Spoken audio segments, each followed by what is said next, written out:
My name is Harriet, and I am 58 years old. I am sitting here in my kitchen this morning looking out at my backyard garden while holding my coffee cup, thinking about trust and the price we pay for it. There was a time when I believed that unconditional love meant unconditional support, that being a good mother meant always saying yes. I thought that all my sacrifices, all those years of putting my daughter first, would create an unbreakable bond between us. I was wrong. What I discovered about my daughter Madison changed everything I thought I knew about family loyalty and love. Before I tell you what happened next, please let me know where you are watching from and hit that like button. If you have ever felt betrayed by someone you trusted completely, subscribe if you want to hear how this story unfolds, because what happened when my daughter landed in Paris with nothing will shock you. Let me take you back to where this all began, so you can understand just how deep this betrayal cut. I became a widow when Madison was only 12 years old. My husband died in a car accident on a rainy Tuesday evening, leaving me to raise our daughter alone. At that moment, everything changed. I went from being a stay-at-home mum to working 2 jobs just to keep our heads above water. During the day, I worked as an accountant at a small firm downtown. The pay was decent, but not enough to cover our mortgage, utilities, groceries, and everything else a growing girl needed. So I took on a second job as a part-time bookkeeper for local businesses, working evenings and weekends. I remember those nights when Madison would fall asleep on the couch, waiting for me to come home, her homework spread out on the coffee table. I sacrificed everything for that girl. When she needed a laptop for her junior year of high school, I sold my old Honda Civic that had been my faithful companion for 8 years. I rode the bus to work for 6 months, carrying my heavy accounting books and dealing with strange looks from other passengers, just so Madison could have what she needed for her education. When she wanted to take piano lessons, I skipped lunch for 3 weeks to save the money for her first month of lessons. Madison was everything to me. She was brilliant, always on the honor roll, and she had this way of making me feel like all my struggles were worth it. On Sunday mornings, we would make pancakes together, and she would tell me about her dreams of going to college, maybe studying marketing or business. She promised me that someday, when she had a good job, she would take care of me the way I had taken care of her. Our evening routine was sacred. After my second job, no matter how tired I was, Madison would wait up for me. She would make me a cup of tea and massage my shoulders while I told her about my day. Those were the moments that kept me going during the hardest times. We would watch old movies together, sharing a bowl of popcorn, and she would curl up next to me like she did when she was little. Madison earned a partial scholarship to the local state university, and I was so proud of her. Even with the scholarship, I had to take out loans to cover her remaining expenses. I worked extra hours, took on additional bookkeeping clients, and even started doing people's taxes from home during tax season. Every penny went toward her education and future. After graduation, Madison got a job as a marketing coordinator at a mid-sized company. The salary was decent, around $45,000 a year, which was good for someone just starting out. She decided to stay living with me, saying she wanted to save money for her own place and help me with the bills. I was thrilled. After all those years of sacrifice, it felt like we were finally going to be a team. For the first few months after she started working, things seemed perfect. Madison would give me $200 each month toward groceries and utilities. She helped around the house, and we maintained our close relationship. We still had our movie nights, still talked about everything. I felt like all my hard work had paid off and that I had raised a wonderful, responsible daughter. But gradually, I started noticing changes. Madison began staying out later with coworkers, saying she was networking and building professional relationships. She started spending more money on clothes, telling me that appearance was important in her field. When I suggested we have one of our old movie nights, she would often say she was too tired or had made other plans. I told myself this was natural. She was 28 years old, building her career and social life.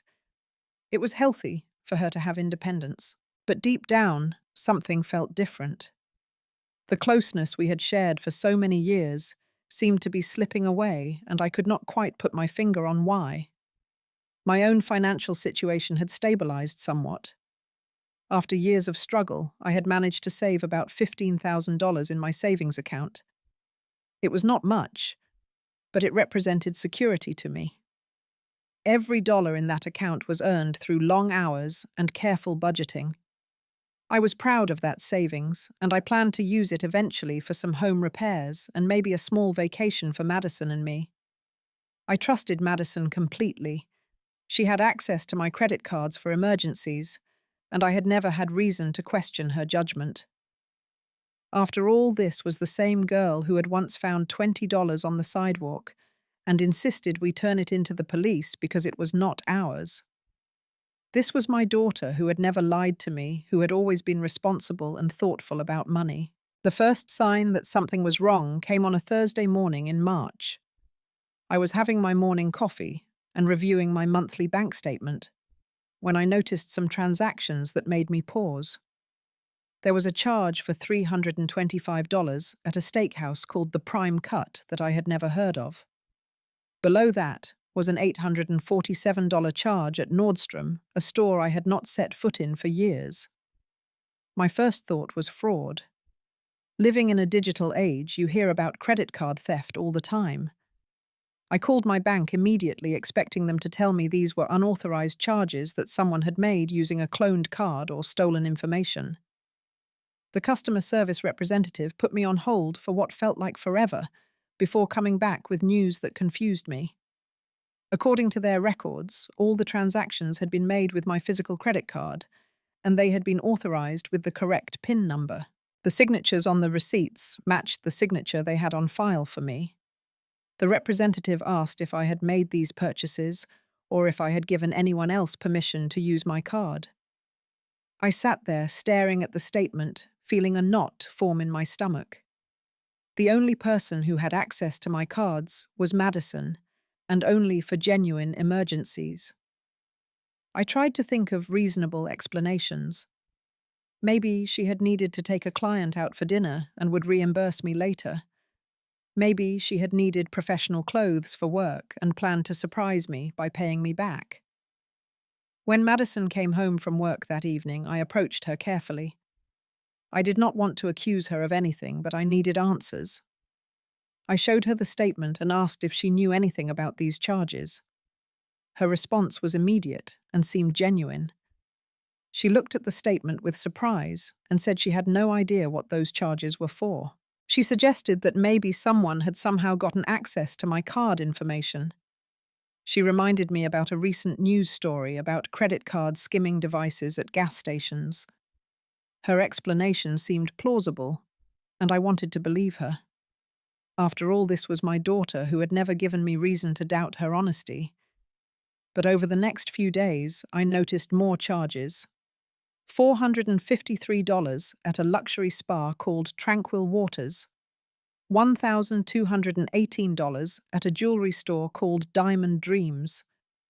Each time I checked my account, there were new charges that I definitely had not made. I started paying closer attention to Madison. She was wearing jewelry I had not seen before, including a delicate gold bracelet that looked expensive. When I asked about it, she said her friend Jessica had lent it to her for a work presentation. She was carrying a new purse that looked like designer leather. And when I complimented it, she said she had found it at a consignment shop for $20. The explanations were believable, but something in my gut told me to keep investigating. I called the bank again and requested detailed information about where and when each transaction had occurred. The customer service representative told me that all the purchases had been made during times when I was at work, and Madison was supposedly at her office. I decided to drive by the Prime Cut restaurant to see if anyone there remembered the transaction. It was an upscale place in the business district, the kind of restaurant where Madison might take a client or coworker. When I spoke to the manager, He told me that the credit card had been used for dinner for 2 people, and the server remembered the young woman who had paid because she had been very generous with her tip. The description he gave me matched Madison perfectly. Dark brown hair, petite build, wearing professional clothes. My heart sank as I realized that my suspicions were probably correct. My daughter, the person I trusted more than anyone in the world, was using my credit cards without permission and lying to me about it. I drove home that day, feeling like my world had shifted underneath me. All those years of sacrifice, all the trust I had built with Madison suddenly felt different. I needed to know the truth, but I also feared what I might discover. The weekend after my visit to the Prime Cut restaurant, I decided I needed to do some serious investigating. Madison had gone out with friends on Saturday morning, saying she would be back for dinner. This gave me the opportunity to really look into what was happening with my finances. I pulled up my online banking and started going through every transaction from the past 3 months with a fine-tooth comb. What I found made my blood run cold. There were dozens of charges I had not noticed before, all made during business hours when I was at work, and Madison should have been at her office. The pattern was clear and systematic. Small charges at first, maybe $50 or $60 for lunch at upscale restaurants. Then medium charges, a couple $100 for clothes and accessories. But recently the amounts had grown much larger. There was a $5,000 cash withdrawal from my savings account that I definitely had not authorized. My hands were shaking as I found more evidence. $3,500 charged to Delta Airlines for 2 round-trip tickets. $8,000 charged to something called Europe Luxury Suites. Another $2,000 to a company called Continental Car Rental Premium Services. I sat there staring at my computer screen, feeling sick to my stomach. The total amount was approaching $25,000. This was not just a few impulse purchases or emergency expenses. This was a systematic theft of money I had worked my entire adult life to save. I needed to know more, so I decided to check Madison's computer while she was out. I felt terrible about invading her privacy, but I needed to understand what was happening. Her laptop was in her bedroom, and thankfully she had not logged out of her email. What I found in her browser history and emails was devastating. Madison had been planning a 10-day luxury vacation to Europe for months. She and someone named Tyler, who I had never heard of before, were planning to visit Paris, Rome, and Barcelona. The itinerary included first-class flights, 5-star hotels, private guided tours, reservations at Michelin-starred restaurants, and luxury car rentals in each city. I found email confirmations for everything. The Hotel Ritz in Paris, the Hassler Roma in Rome, the Hotel Casa Sanier in Barcelona, private tours of the Louvre, the Vatican, and Park Güell. Dinner reservations at restaurants where a single meal cost more than I usually spent on groceries in a month. But what hurt the most was finding emails between Madison and this Tyler person.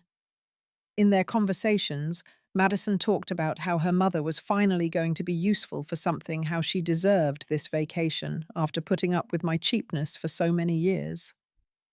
Tyler encouraged her, saying that I owed her this trip after all the years she had lived at home. They talked about me like I was some obstacle to overcome, rather than the mother who had sacrificed everything for Madison's future. Tyler suggested that Madison should take as much money as possible, because once they got back from Europe, Madison would move out and cut contact with me.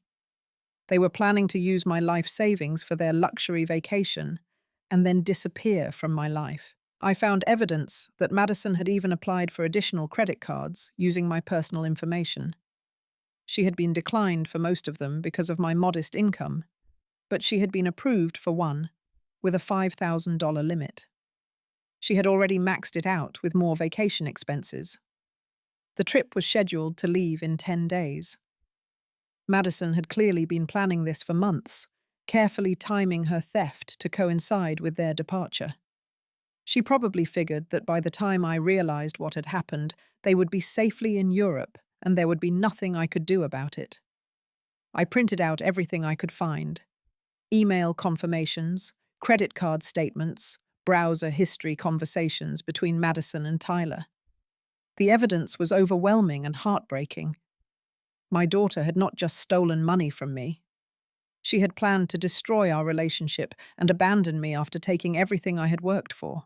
As I sat in Madison's bedroom surrounded by all this evidence, I felt a range of emotions I had never experienced before: betrayal, anger, disappointment, and a deep sadness that went beyond anything I had felt since my husband died. But underneath all of that, I felt something else. I felt a determination to make sure Madison learned that actions have consequences. Madison came home that Saturday evening around 6 o'clock, carrying shopping bags from expensive stores and looking happier than I had seen her in months. She was practically glowing, talking excitedly about her day shopping with friends and how she had found some amazing outfits for an upcoming work conference. I had spent the afternoon preparing for this conversation. I had laid out all the evidence on our kitchen table like a detective presenting a case: credit card statements, printed emails, hotel confirmations, flight itineraries. Everything was organized chronologically, so she could see exactly how her theft had escalated over time. When Madison walked into the kitchen and saw what I had spread across the table, her face went completely white.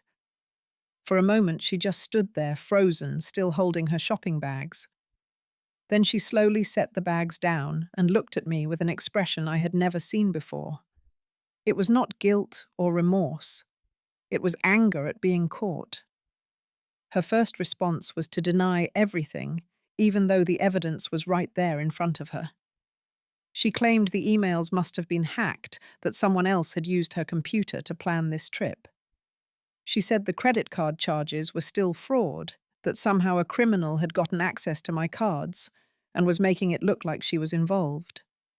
But as I walked her through each piece of evidence, showing her timestamps and details that only she could have known, her story began to fall apart. The emails discussing her plans with Tyler were sent from her personal account. The hotel reservations included her phone number and personal preferences. The flight confirmations were sent to her email address. When she finally realized she could not deny what she had done, Madison's demeanor completely changed. Instead of showing guilt or apologizing, she became defensive and hostile. She told me that she deserved this vacation, that she had put up with my penny-pinching and boring lifestyle for too long.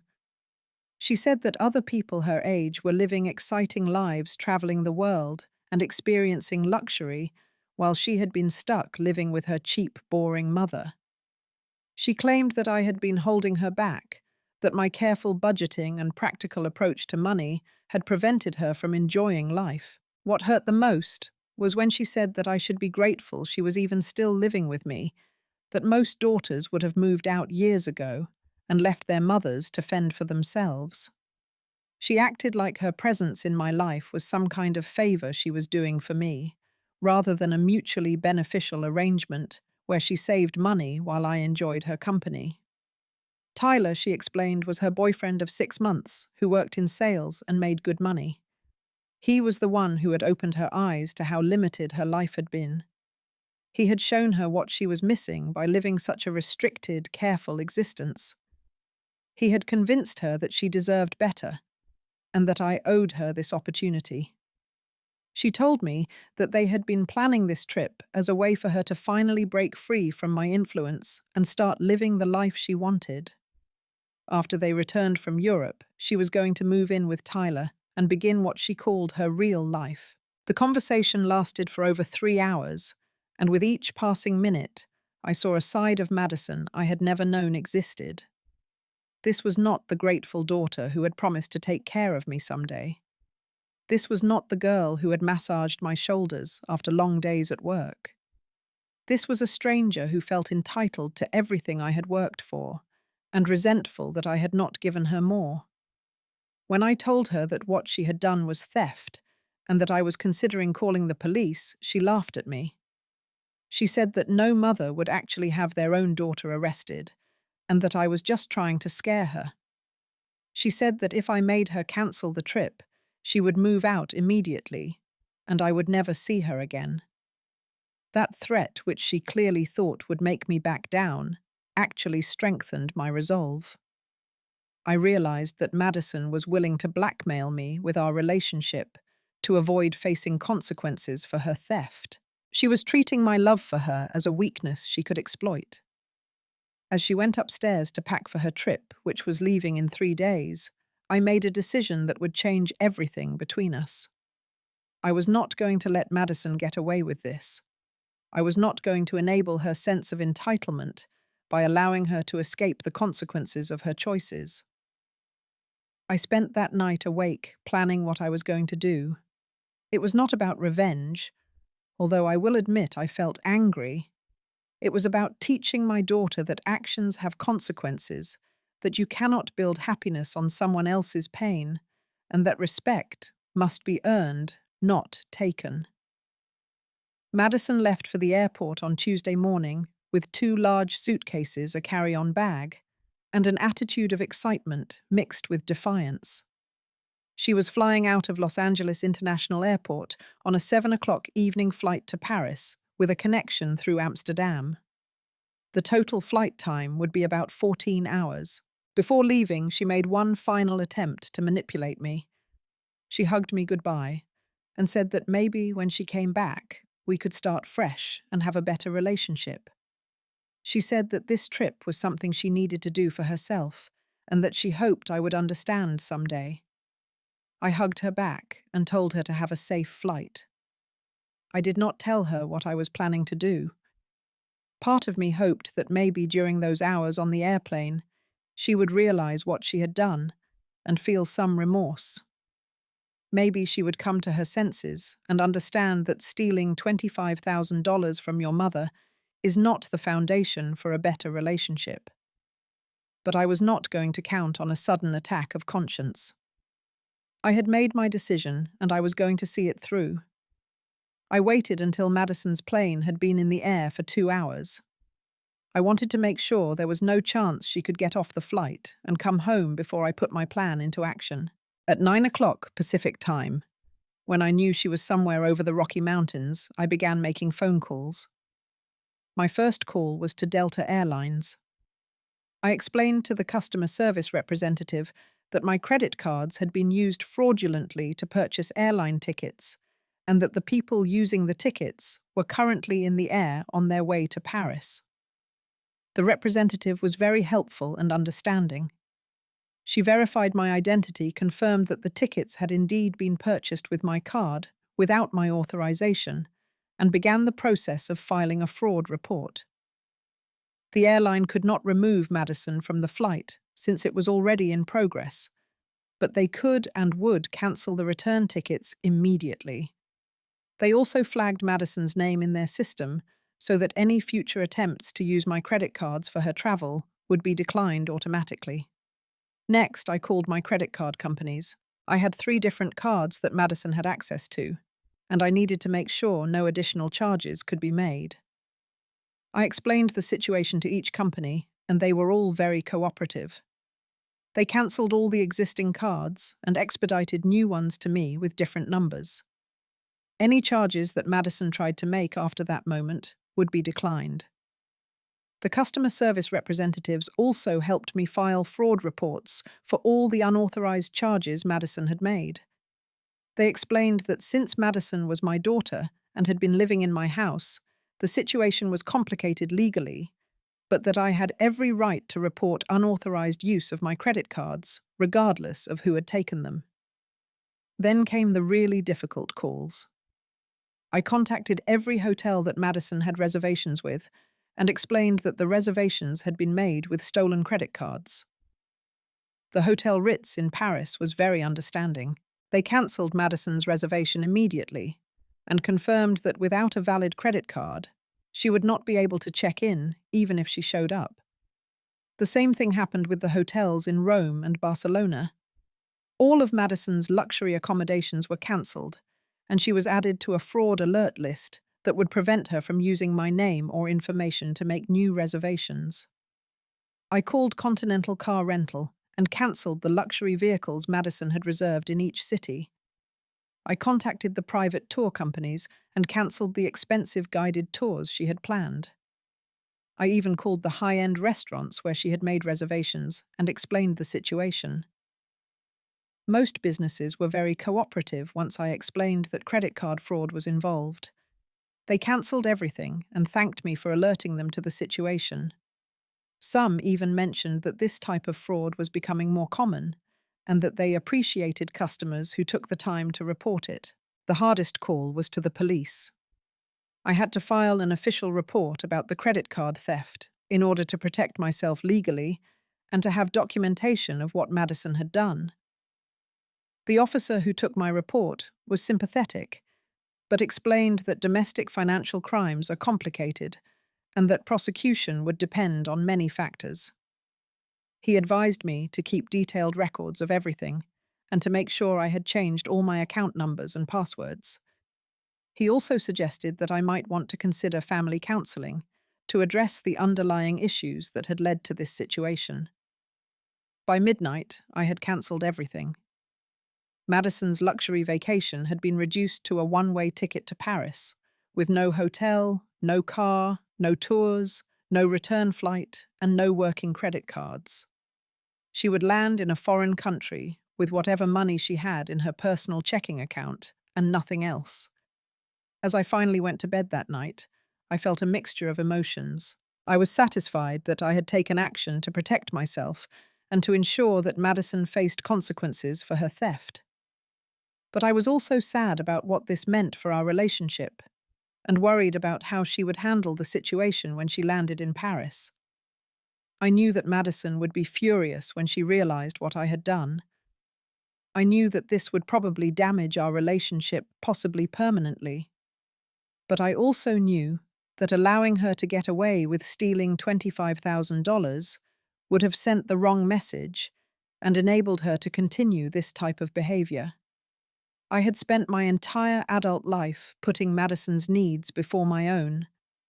I had sacrificed my own comfort, security, and happiness to give her the best possible life. The idea that she felt entitled to steal my life savings and abandon me was something I simply could not accept. Madison's first call came at what would have been 6 in the morning Paris time, around 9 o'clock Monday evening. California time. She had been on the ground for about 3 hours when my phone rang. I could hear the panic and confusion in her voice before she even started speaking. She told me that when they arrived at the Hotel Ritz, the desk clerk informed them that their reservation had been cancelled due to credit card fraud. Madison tried to use my credit card to book a new room, but it was declined. She tried all 3 of my cards, and they were all declined. Tyler was furious, she said. He had been expecting a luxury vacation, and instead, they were standing in one of the most expensive cities in the world, with no place to stay and no way to pay for anything. Madison begged me to call the hotel and straighten out what she called this terrible misunderstanding. I told Madison that there was no misunderstanding. I explained that I had cancelled everything because what she had done was theft, and I was not going to enable her criminal behavior by allowing her to continue spending money she had stolen from me. Madison's response was immediate and explosive. She screamed at me through the phone, calling me selfish, vindictive, and cruel. She said I was ruining her life and destroying her relationship with Tyler. She demanded that I reinstate everything immediately and stop being so petty and controlling. When I refused, she started crying and begging. She said they had no place to stay, no way to get around the city, and no money for food or basic necessities. She painted a picture of herself as a victim of my heartless revenge, rather than as someone facing the consequences of her own choices. I remained calm throughout the conversation and explained to Madison that she had put herself in this situation by stealing money and lying to me for months. I told her that she was an adult and that adults have to deal with the consequences of their decisions. Tyler, who had been listening to the conversation, grabbed the phone from Madison and started yelling at me. He called me an awful mother and said that any normal parent would want their child to be happy and have nice experiences. He said that Madison deserved better than a mother who was too cheap and controlling to let her daughter enjoy life. I hung up on Tyler and turned off my phone for the rest of the night. The calls continued for the next 3 days. Madison called from internet cafes, from the lobby of budget hotels, and from payphones. Each conversation followed the same pattern. First anger and demands that I fix everything, then pleading and crying when she realized I was not going to change my mind. Then more anger and threats about our relationship. From what I could piece together from these calls, Madison and Tyler had been forced to find a tiny, dirty room in a budget hostel that cost them €60 per night. They had no car, so they were walking everywhere or using public transportation. All their plans for fine dining had been replaced with cheap street food and grocery store sandwiches. But what seemed to upset Madison the most was not the discomfort or inconvenience. It was the embarrassment. She had told all her friends and co-workers about her luxury European vacation. She had posted photos on social media from the airport, showing off her expensive luggage and talking about her exciting adventure. Now she was stuck in Paris with no money, no luxury accommodations, and no way to live up to the image she had created. She had to post vague updates about how travel plans can be unpredictable, while privately dealing with the reality of her situation. Tyler's reaction was even worse than I had expected. According to Madison, he was furious about being associated with what he called this embarrassing situation. He blamed Madison for not being honest about her financial situation and for getting him involved in what was clearly a family disaster. On their 3rd day in Paris, Tyler told Madison he was done with the whole situation. He used his own money to change his ticket and flew back to Los Angeles a week early, leaving Madison alone in Europe with no money and no support. Madison's call that night was different from the others. Instead of anger or demands, there was genuine fear in her voice. She was alone in a foreign country with about $200 in her personal checking account.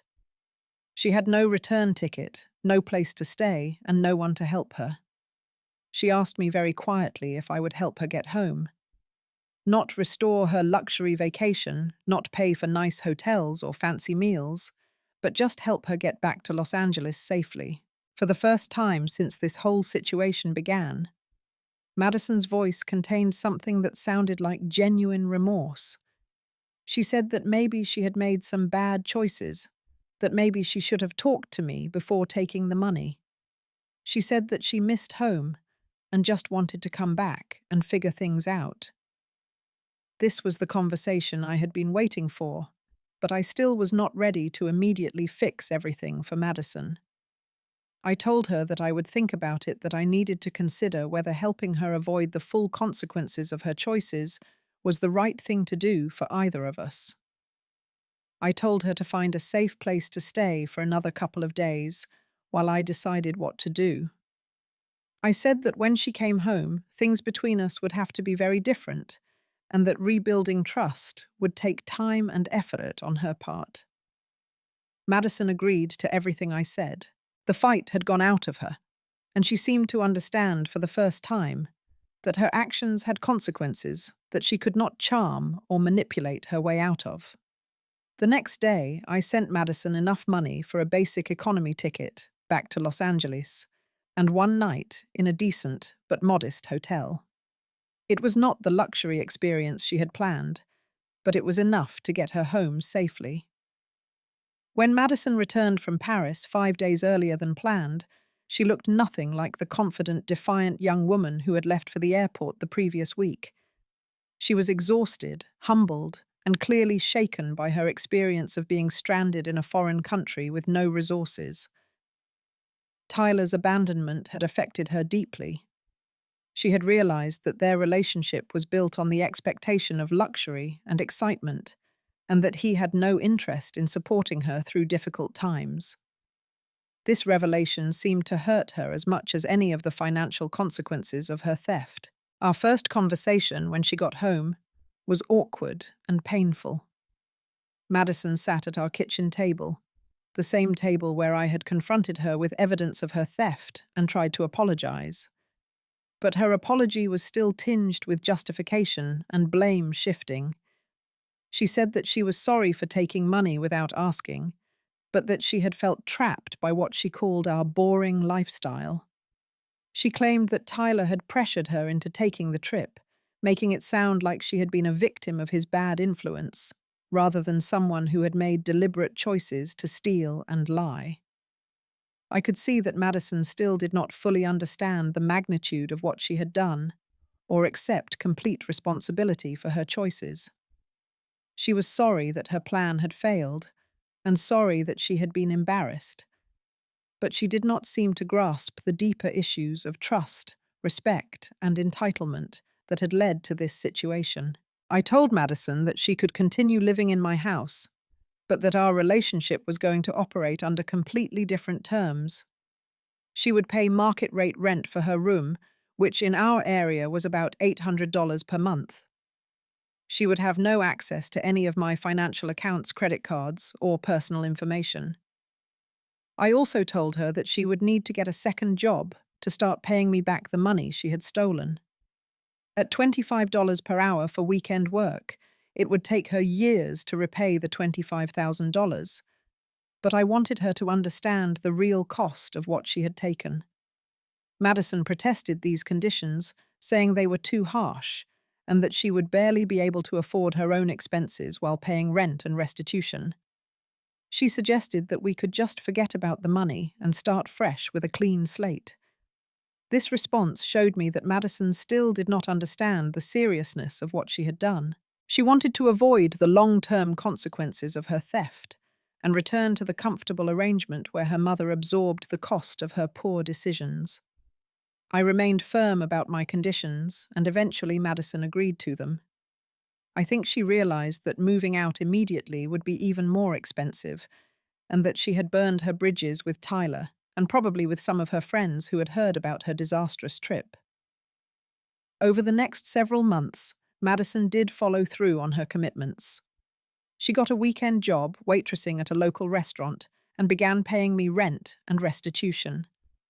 The process was slow and sometimes contentious, but it was a start toward rebuilding trust between us.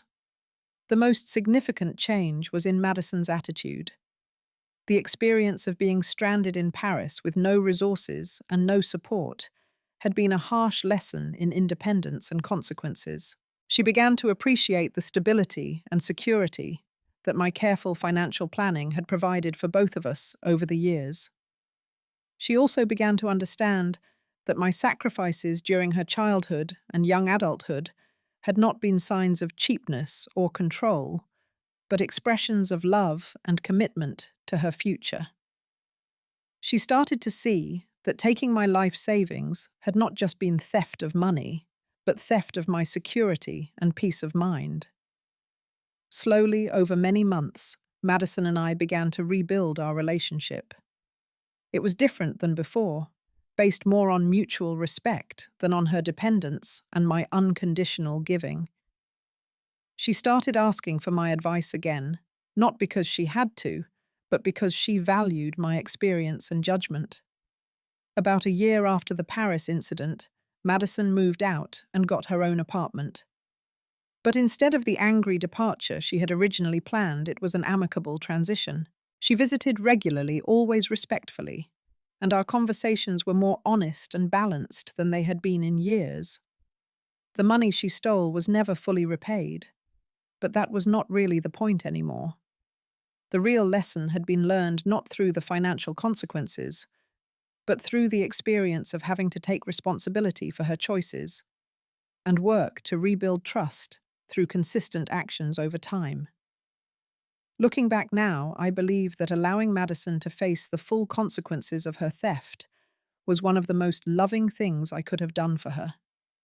It forced her to grow up to understand the value of money and relationships, and to take responsibility for her own life. Sometimes the greatest act of love is allowing someone to face the consequences of their choices rather than rescuing them from the lessons they need to learn. Trust, I discovered, is not something you give unconditionally. It is something that must be earned through consistent actions over time. Self-respect. I learned is not selfish. Setting boundaries with the people you love is not cruel. Sometimes protecting yourself and requiring others to treat you with respect is the healthiest thing you can do for everyone involved.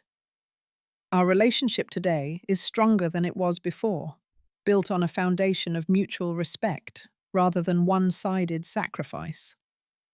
Madison understands that love does not mean entitlement, and I understand that supporting someone sometimes means allowing them to struggle with the consequences of their own decisions. Looking back, that 30,000-foot lesson in accountability was worth every cancelled reservation. Have you ever had to make a tough decision to teach someone you love about consequences? What would you have done in my situation? Let me know in the comments below. If this story resonated with you, please give it a like and subscribe for more real-life stories about family relationships and the difficult decisions we sometimes have to make. Share this with someone who might need to hear about setting boundaries with family members. Thank you for watching. And remember that sometimes the most loving thing you can do is allow someone to learn from their own choices. Until next time.